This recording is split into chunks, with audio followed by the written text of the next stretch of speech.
Welcome to Design Your Life in Business, the podcast for leaders by Bright Mind Consulting Group. We give you the necessary tools to help you become the architect of not just your business, but your life too. I'm your host, Jevon Wooden. Hey, what's going on, Matthew? How are you? Thanks for having me, Jevon. I'm super happy to be here with you today. Hey, happy to have you, man. You've done a lot in the business space, so we are going to delve into all that knowledge of yours.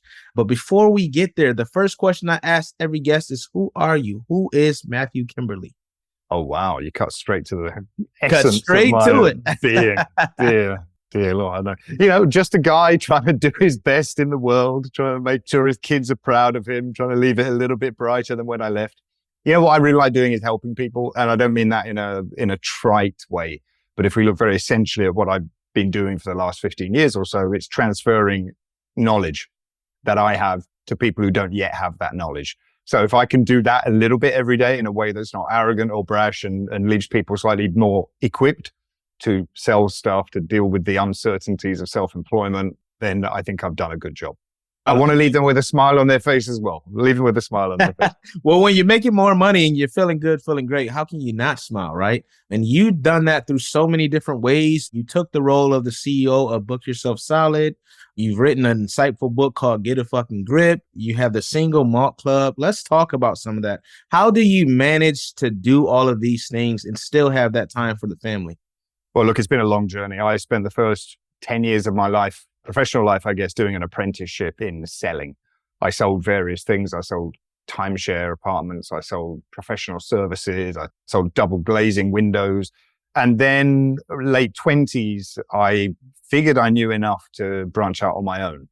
And I started a technology recruitment company, which was fine, but it was not exciting. And I'm a brat. I need to wake up with a little bit of passion, something to get excited about every day. And unfortunately, this technology recruitment company just wasn't giving me that. So in my evenings and weekends and sometimes lunch breaks, and honestly, sometimes when I should have been working, I started writing a blog, and it was advice to myself. It was how to get a grip. This was back in the late 2000s when very few people had a blog, and somebody said, oh, we like this. And that somebody happened to be a publisher who turned it into a book. And so that kind of happened by accident. I've always enjoyed writing, creativity, but I guess in retrospect, I'm very proud of the book, and it got reissued again 10 years after it was first published. Wow. And turned into an audiobook with a new sweary title to kind of catch the tail end of books with cuss words in the title. And I'm very proud of that, but it sits alongside what I really, really enjoy, which is teaching people how to sell. So I've done various iterations of that. Self-employed sales trainer, second in command at Book Yourself Solid under Michael Port. And then I became first in command at Book Yourself Solid when Michael Port retired to do something else. And the thing about Mastermind and the School for Selling and the various other programs that I've run over the years have partly been in response to what I believe my audience is interested in. But really, honestly, Jevon, it's been in response to what I feel like doing. And you asked, how do I manage to do these things and also have time for the family? I'm really proud to say that at this stage of my career, time is something I have in abundance. I have time in abundance, partly because of the reps I put in over the first decade, I think. I remember reading Tim Ferriss's 4-Hour Workweek, probably one of the first books I read before I got into entrepreneurship back in the 2005, 2006. And I thought it seemed like an unattainable dream, but it didn't come overnight. But a 4 to 8 hour work week is not an unreasonable expectation of myself at the moment. And my family situation at the moment means that my oldest son, who has special needs, is off in a different country, trying to pursue an education there that might be more appropriate. So I'm a full-time single dad to a 10-year-old and a dog who has school every day and homework and soccer practice and extracurriculars and swimming and sleepovers and friends. And he gets put on the school van at 7:30 and comes off the school van at 3:30. And then normally my day finishes. But I make small accommodations. Like a few years ago, I would never have done a video podcast interview from my kitchen. But why not? If I can get the boy off the school van and cook him dinner as soon as we're done, then of course I'm going to do it from my kitchen. I've become very selfish. No, I mean, and selfish, a lot of people look at that word as a negative, but look at what his major life, look, this is Right. designing life and business. So this is the perfect podcast for us to talk about that, Matthew. Like when you talk about what life looks like, how did you figure that that is what you wanted along your journey? It changes. It continues to change. Life is made up of seasons, and sometimes the season is full of sunshine and delight, and sometimes the season is full of gloominess and misery. And it's a bit like flying business class or first class in an airplane. Once you've tasted it, it's very difficult to go back and sit in the... I like to think I would, I'm not so proud to say that I wouldn't go and pump gas for my family or wait tables. I absolutely would if I needed to. But after you break through this kind of ceiling of belief about what is possible, I no longer believe there is any correlation between the number of hours that I personally work and the amount of money that I make, for example. And this was maybe not a limiting belief, it was a belief that I had that is very legitimate for the vast majority of people in most professional situations. Absolutely, yeah, I was going to say, it's definitely legitimate. And hard work is everything. Hard work, it really is. I'm not averse to hard work. How did I decide? I don't know, Jevon, and I still don't know myself super well. I look at myself in the mirror and I say, okay, that was good, Matthew, and could definitely do better there. Some structure, some routine to the day. I think if I wasn't a father of a young child right now, my working day would look very different. I would have different motivations. My motivations might be to make a massive impact on the world, which absolutely isn't my motivation at all. My motivation in that respect is to make a decent impact on the person in front of me. And if you can do that over and over again and retain it, but it really changes. If you'd asked me when I was 27, I said, I'll be retired by the time I'm 35. No question. I'll have $15 million in the bank and I'll be retired. That was my motivation when I was 27. And then I became a dad. And then I was working 50-hour weeks and I hated it. I thought, I can't wait till I'm 35 to relax and have fun. What can I do next year, which is going to be enjoyable? So I don't want to retire age 35. And now age 43, I'm very, very happy to continue as long as I can continue to provide for my family and not look too carefully at the price tags in the grocery store. There you go. Right. That's when you know you're okay, when you got to check every price. So you've gotten there. You have this, you've written it a while ago. It's called the 5 Things to Do Every Morning to Get Clients in 60 Days. And you delve into 5 strategies: the nurture, the pursue, the prospect, the move, and the make. Can you talk about how that is done in practice? Because you've done sales, you've run multi-million-dollar organizations, masterminds. Can you tell us a little bit more about that strategy? One of the questions that people ask when they're self-employed, or even frankly when they're in any sales job, is what's the most useful way that I can spend my time? Now, if you're just starting out and you don't have a single client, you really should be dedicating, assuming you're a bootstrapped self-employed person and not a VC-backed SaaS company, you really should be spending all of your time on client acquisition and getting in front of prospects, because you can spend 3 years tweaking your product or creating your offer or your service. But until you've got real world data about whether people are buying it and whether people are enjoying it and whether people like you and whether you're a trustworthy organization that people are happy to invest their money in, it's all for nothing. So especially the question kept coming up of clients of mine who were busy enough that they were neglecting tomorrow's business. So why aren't you doing more sales and marketing? Client delivery. I'm just too busy. I've got 3 clients who need me right now. I've got these reports to write. I've got this stuff to do. And you end up in the feast and famine cycle where, okay, I've had this brilliant client on a retainer for the last 3 years or last 3 months, and all of a sudden they've gone. What am I going to do now? So I put together these 5 things based in part on the Book Yourself Solid mandatory self-promotion strategies and based in part on my experience to give somebody with zero experience a blueprint for a minimum effective dose of sales and marketing activity every day that could be done within the hour or even quicker if you're efficient, which just ensures that tomorrow's business has been kind of looked after. So the first one, you'll have to remind me because I really wrote it. What do I call it? Nurture existing relationships. Yeah. So this is the network of 90 from Book Yourself Solid, where you've got relationships with people who can give you a leg up. You can jump on their shoulders, or they're one rung up the ladder ahead of you, or they know people that might become your prospects one day. These are influential people, useful people. And unless you nurture those relationships, you're going to be someone who shows up when they want something. Hey, can you email your list? Well, I'm not averse to it, but seeing as you only contact me once every 3 years to ask me exactly the same question, maybe no. Maybe you could have said, how's your kids? Or do you want to grab a drink? Or congratulations, I really enjoyed your latest podcast episode or something. It's maintaining high quality relationships. So you're going to pick three people with whom you have a relationship and just make sure that relationship doesn't disappear into the ether. Now, our friends will always be glad to hear from us, even if it has been 4 or 5 years. But when it comes to business, if you're the CEO of any organization, typically you do only 2 things. One is make relationships stronger. The second one is overall strategy for the direction of the business is relationships. So relationships are everything. You will not go anywhere near as far on your own as you will with the support of a good group of people, a board of advisors. The second one is probably create or create new relationships. Add somebody to your business network who you don't already know. Drop a line to a stranger. Introduce yourself. Grow your circle of influence. Grow your circle of friends.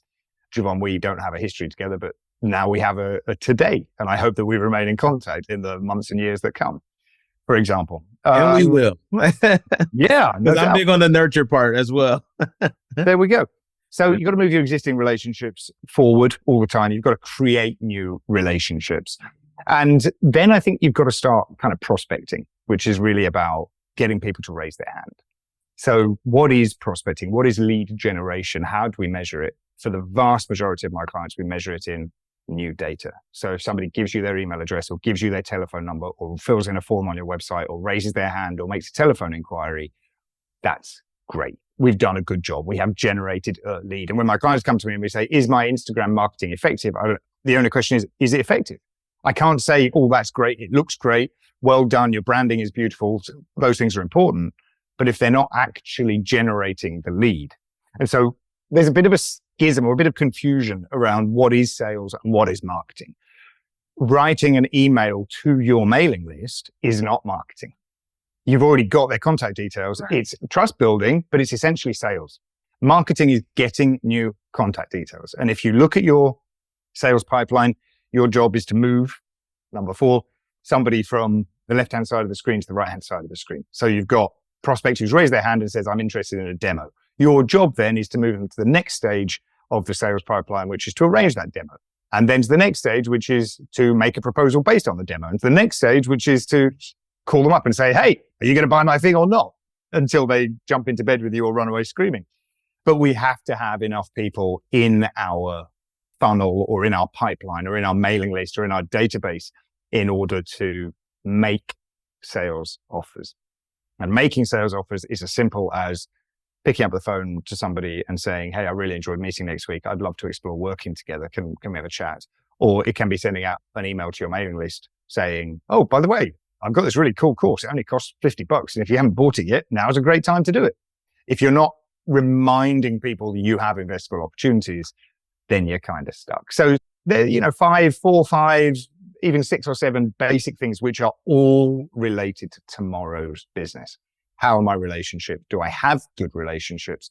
Am I adding new people to my mailing list? Am I moving my sales pipeline? Am I, giving it a good dose of sales laxative every day so that deal flow comes through and out the other end nicely? And am I creating new deals by reminding people that they can purchase something? There is a direct correlation between the number of sales offers that we make and the amount of sales that we make, typically, as long as there's enough fresh eyes on those offers. Absolutely. And you talked about the, nurturing being the key. And I know a lot of the listeners I want to nurture more relationships, but again, the time aspect comes in, and I haven't spoken to this person for 2 years now. How do you go about just revamping that relationship when you know that you want it to be refreshed? Little and often is far more effective than, oh crap, it's been 6 years.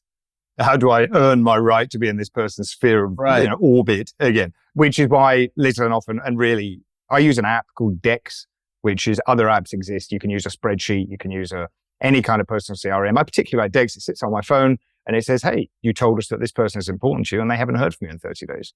Or is this person's birthday? Or is this person's wedding anniversary? Or you were meant to have coffee with this person. And so I have a quick look and I'll fire off 2 or 3 text messages on my phone. A text message or an email or a voice note or something like that. The last one I sent yesterday was, hey guys, it's been a while since I told you I love you. That was it. It was as simple as that. You don't have to be, can we explore synergies or nonsense like that? Yeah. You can say that, but it's much less easy to do than to go out and just be a human being in the world.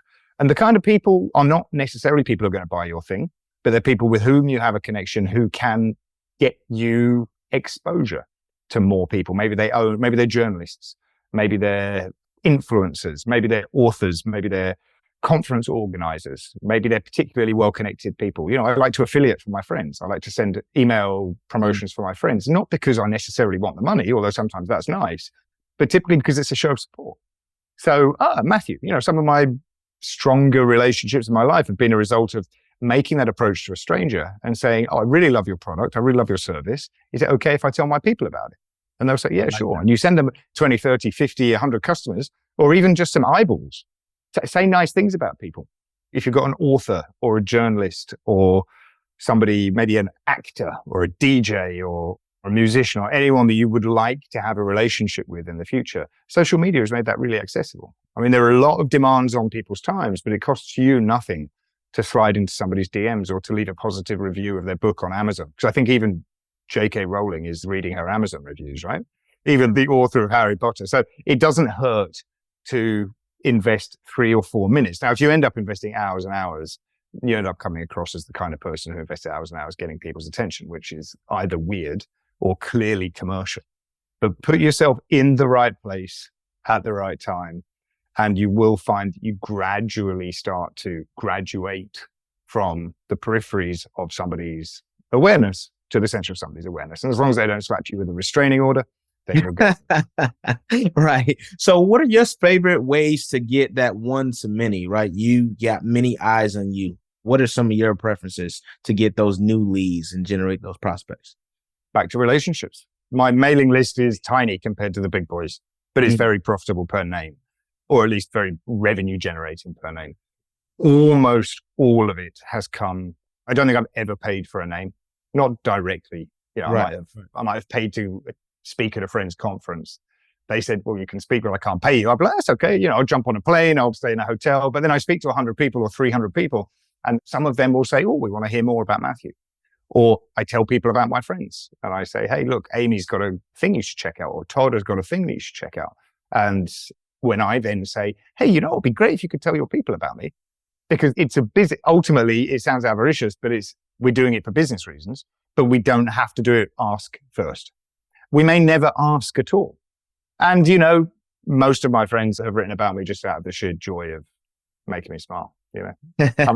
I'm a people pleaser, and sometimes it comes back to you. Sometimes it comes back to you. I think if I work hard enough to please them, then they may just occasionally mention me or say, oh, that's cool. That's fun. Yeah. No, I mean, you're an easy person to like, Matthew, because I'm on your newsletter. That's really how I grew interest, right? Of course, I knew about Michael Port, Book Yourself Solid, read the books, looked at the program and everything. And the membership is relatively, for the value you get, is not expensive at all. So it's like, I've known you, I've been in your space, and your emails are so entertaining. So I'm like, I just reached out to you. It was like, hey, man, I would love to have you on my podcast. And it was simple as that. So that's why I'm like, everything you're saying is exactly how you live, right? You didn't say, hey, how many people do you have listening? You were just like, hey, sure, let me know some more information and then let's set it up. So it's like you have to put yourself out there sometimes to get to people, to have these conversations, to get those relationships, to be able to nurture them. And it's like when you have people such as yourself, who many you might see like, oh, he's going to be unreachable. But a lot of business owners don't realize that it just takes that confidence, or you don't even have to be confident. You just have to do it sometimes. Just reach out to people, man, and you'll be so surprised at what relationships you can establish these days. The ramifications of a no are close to zero. Zero. If someone says no to you, you say, okay, thanks for entertaining the idea. Maybe we can do this again. Traditionally, salespeople were taught that no just means not yet. And that's not true. Sometimes no is no. And that's okay. So people don't mind being asked to buy. They don't mind being asked, or, do you want to come on my podcast? People don't mind that. They do mind if you don't listen to their reply. So if I'd said, Jevon, listen, thanks very much. I'd love to, but the timing's just not right. Come back in a year.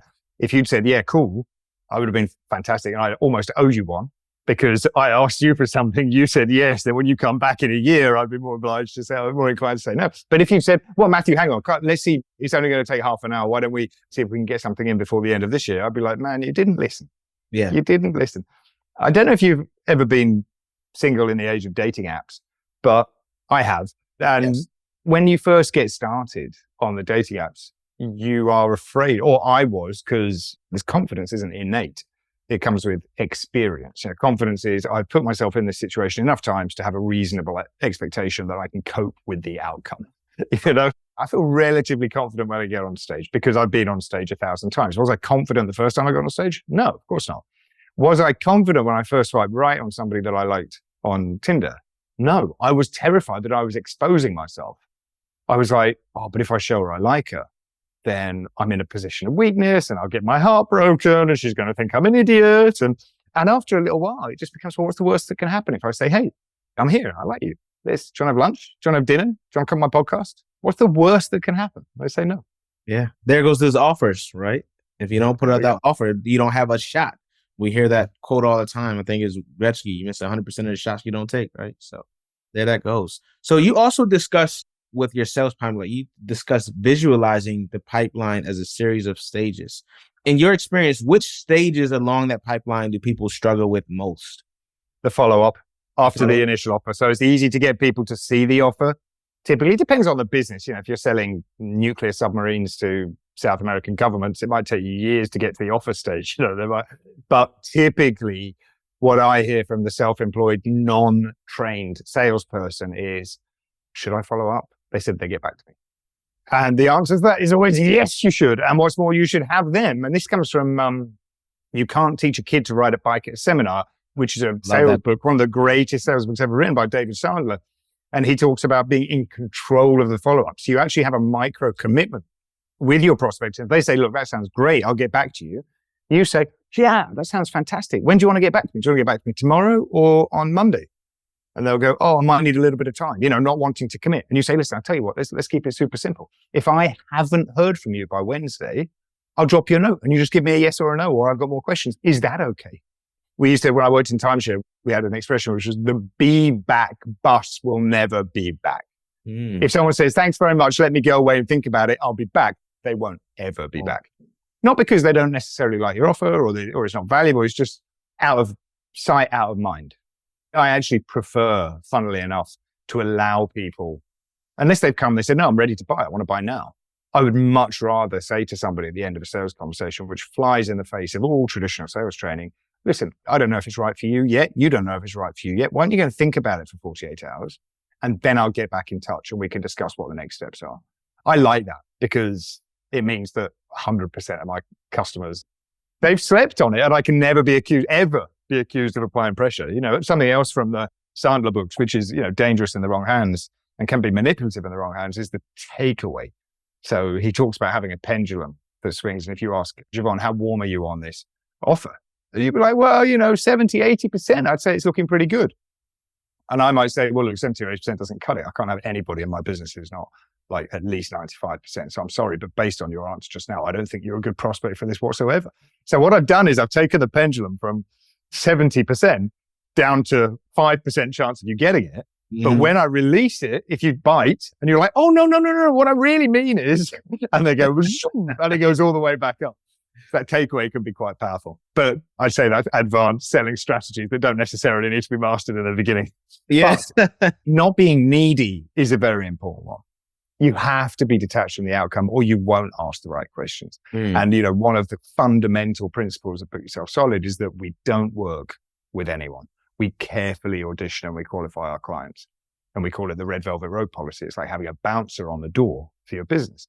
If you let anybody into your nightclub, or if you let anybody into your business, guaranteed that somebody somewhere is going to have a bad time. And definitely the owner of the establishment, because you've let the wrong people in. It doesn't mean they're not right for another business or another nightclub. Certainly the nightclubs I go to now are not the same nightclubs. Well, I don't go to nightclubs anymore. The establishments that I go to now are completely different to the ones I used to enjoy in my 20s. But if I tonight went out to a cabaret club, a whiskey bar, a cigar lounge, something like that, and 22-year-old Matthew bounded in, drinking 6 pints of Bud Light in half an hour and trying to kiss all the girls on the dance floor, I'd be like, you've let this wrong guy in. But 20-year-old Matthew would be very happy somewhere down the road. Right. So you get to determine who you work with. And if you sit in front of a client and you say, I really, really need this person to buy, then you lose all your power.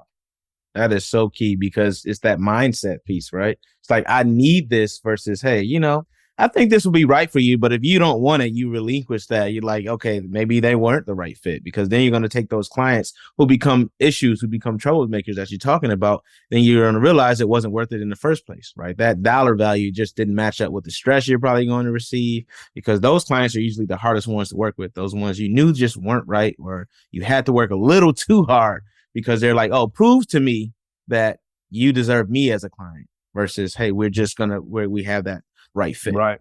So when I train, I very, very rarely, if ever, train corporate clients anymore, just because I prefer the hunger of a self-employed person.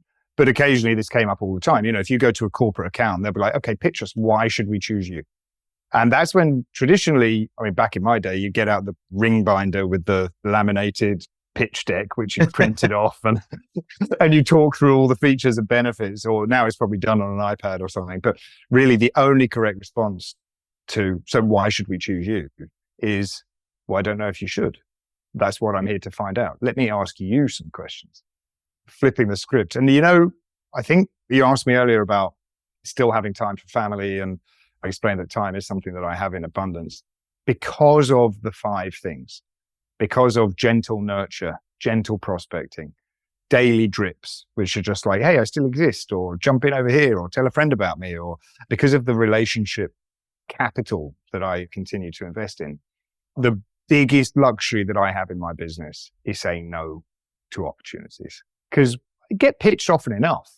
Do you want to do this? Would you be interested in this? We'd love you to join the board of this organization. Could we have some of your time over here? Can you give me a couple of hours? These are almost always now, no, thank you, but not right now. And that's because, knowing that the Red Velvet Road policy, who you work with and how you spend your time and protect your energy, coupled with the knowledge that comes with the confidence of having done it for a decade and a half, but also with the confidence of doing the reps, that there will be business tomorrow. Somebody will do business with me tomorrow.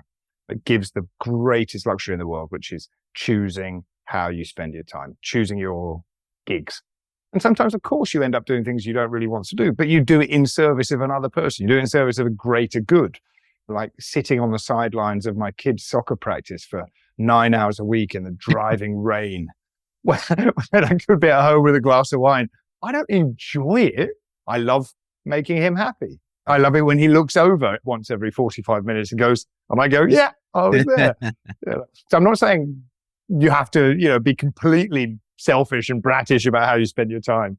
But being able to say no is one of the greatest luxuries of business, to clients, to opportunities, to projects. That's the best boundary you can have, is no. Those 2 letters are the most powerful. We're going to shift to our by design segment, but I have one question. You've seen a lot. You've been at this for a while. So are there any upcoming trends or shifts that you foresee in business that we should be preparing for now? I don't know. I'm not a futurist. I have deliberately stepped back from technology. I probably wouldn't know how to put a blog post up anymore. I'm not joking, which, but I just got to this stage. Maybe, I can still do the emails and things like that. Content is not going to be in short supply anytime soon. 2006, I had a blog. There weren't many blogs. There weren't many aggregators. Social media didn't even exist. And now with ChatGPT, artificial intelligence, I can create a novel a day, if not more, frankly, probably a dozen novels a day. That is clearly going to be a distinct advantage to the early adopters in terms of reach, in terms of being able to net more fish, get more prospects in, be more prolific. I'm doubling down on intimacy now. I'm looking at quality of conversations. Instead of doing things at scale, I'm not interested in having a 1,000-person launch. On the contrary, I find launches to be stressful and unpredictable and unwieldy. I'm actually going to start teaching a model, which I'm a huge fan of, for coaches and single person entities in the very near future, which is going to be called 5 clients in a telephone. So a lot of my clients say, look, I want 6 figures a year and I want to work half a day a week. And that's something that I've got experience with. I do other things. I've got products and courses and, fingers in a couple of pies. But if you can find 5 people who have a problem that's worth paying you for. Maybe they pay you $2,000-$3,000 a month. It has to be the right person. It has to be the right offer. You have to be the right person to be making that offer. Right. You have to be able to communicate that. They have to stick with you for a little while. But these people exist. They're everywhere. I once hired a personal trainer, a virtual personal trainer for $3,000 a month because it was a problem. But because I don't pay that now. I pay considerably less than that now. But at that stage of my life, I knew that unless it hit my wallet, I was going to ignore it. We've heard of matchmaking coaches or matchmakers who will charge their clients a $150,000 retainer to find them a partner. Why? Because their clients are elderly gentlemen who have more money than they know what to do with, but they don't have anybody to share their life with, and that's what's missing. So if you're a business coach like I am, I would say don't come and work with me for $3,000-$4,000 a month if your problem isn't worth $100,000 or $200,000 a year minimum. Don't go to somebody else. Yes. But if you can find that person, and then you can do asynchronous coaching with them, you can do Voxer, you can do occasional telephone calls. We don't have to sit down on Zoom anymore. That's something else I'm moving away from. I want to do all of my meetings, podcast interviews with good-looking gentlemen accepted, of course. I want to do all of my interviews or conversations walking and talking. I like walking my dog. I like sipping coffee. I live in the Mediterranean. I like to walk along the beach. Why can't I talk to a client while I'm doing that? I can. So I can have these conversations with clients for $10,000, $12,000, $15,000, $20,000 a month, really only an hour a day or less. And that's deeply attractive to a lot of people who are entering pre-retirement. They've been hustling, they're slightly older, they want to slow down, they're fed up of doing 60-hour weeks, but they still need to be able to fly business class every now and again. So I'm actually focusing on how we can do everything tighter and better. The idea of massive scale for tiny businesses is so novel, and it's really been a result of the internet. If 15, 20 years ago, you were not a one-person business with 3,000 customers. Or you weren't. There was no way of making that happen. If you were in the information product space, which has been around for decades, you had mailing centers. You had copywriters, you were doing direct mail, you were doing self-addressed envelopes, you were putting ads in newspapers. It was a full-scale operation. But now anybody can scale. And I'm saying everybody can, but you don't have to. You don't have to. Absolutely. And I like the intimate aspect as well. So I'm with you. So let me know when that comes out, man. That sounds like more up my alley because I love the setting, because I'm not here to serve 1 million people at once and just give them this basic general thing that I know is not going to be a hit them all. I'm more like you. I want to make sure that this is a fit for you, because I only want to work with people who are going to put in that work, who are going to get value out of it, not just give me money, right? So I'm with you on that one. Let's shift to our by design segment, where I ask every guest the same 3 questions. First question: what has been the hardest part about designing a life and business you don't need a vacation from? Self-discipline. Give me an inch, I'll take a mile. Tell me I can take the morning off and I'll take the week off. And that's an issue. I don't have a scarcity mindset anymore. I grew up in an environment where scarcity was a thing. We don't have money. Other people do things like that. That's how the other half live. I've shed that, but I still use scarcity as a motivator sometimes to get off the couch and go and make some dollar bills for next year. You know what I mean? So self-discipline, for sure. Self-discipline. And frankly, that's why, the Single Malt Mastermind is an accountability program. Are you going to do for yourself what you say you're going to do for yourself when no one's watching? Maybe not. Well, let me watch. So I run an accountability program for 100 people. They pay me $1,000, $2,000 a year to send me an update every Friday. And it's fantastic because it's so useful. I did more than I thought I normally did, or I'm so glad I wrote this down and told you I was going to do it because we all know how to do a push-up. Personal trainers aren't normally hired for their expertise in physiology. They're normally hired for their ability to stand over you and crack the whip. Self-discipline is a big thing. I'm quite harsh on myself. I think I probably have a little bit more self-discipline than I give myself credit for. But I'd say if I had more, I'd have been retired by the age of 35.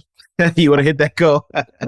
No, that's real, man, because, that's something. Thank you for that transparency. Self-discipline, we all struggle with it at times, man. But, clearly you're doing something right. So, yes. Well, I think that we all probably have a tendency to feel a little bit guilty now because certainly the algorithm on my social media is serving up an awful lot of productivity boost. And if you're not getting up at 4 a.m. and if you're not having a cold shower and if you're not intermittent fasting and if you're not cold water swimming and if you're not doing all of these things, if you're not journaling every day, then there's something wrong with you. there's nothing wrong with you. Right. I've got friends who genuinely like that, and they are so much the outlier. You know, for everyone who says they're a productivity guru, I know 2 who actually are, and they're superhuman. They're not normal. Both of them, who are dear friends of mine, have actually replaced one addiction with another, or a series of addictions There you with go. another. Or it's an There you addiction go. to being the best possible self. You know? Yeah, that's true. I hadn't looked at it like that, but that's so true. Second question is, what is the best lesson you've learned on your entrepreneurial journey? There have been so many. No man is an island. Nobody's self-made. A lot of people have themselves to thank. Well, it was my friend Todd Herman who says this over and over again, and I never really knew what he meant because, you know, certainly a lot of the American dream has been, if you believe, you can achieve. But it takes a village. It really does. And yeah, we can have strong leaders, and you do need the drive and the determination and the self-belief to not self-sabotage. But the idea that you wouldn't get help is crazy. And I like keeping things lean. I don't like running bloated operations with many staff, but collaboration in one form or another means that bridges and skyscrapers get built. Very, very little gets built on your own, really. And also maybe to keep a healthy sense of perspective during the crypto phase, NFTs, very recent history, you know, at the time of recording, these people genuinely believed they were pursuing the most important product in the history of mankind. And I was like, what, greater than sewage? Greater than central heating? Greater than bridge building? You know, what? Come on, have some perspective. Let's not lose sight of ourselves. You know? Something else my friend Todd Herman says is, I think it was Todd said to me, he said, look, can you name more than 3 famous business people from a century ago?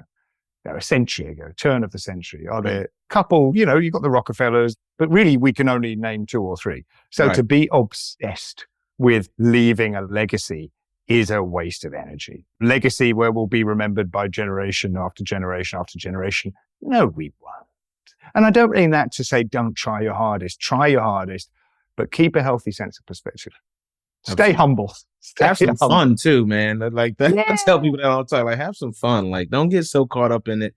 Like, legacy is great, but what is that? What is it truly? So, and when you lose that fun and everything becomes work and you just grind, I've been there.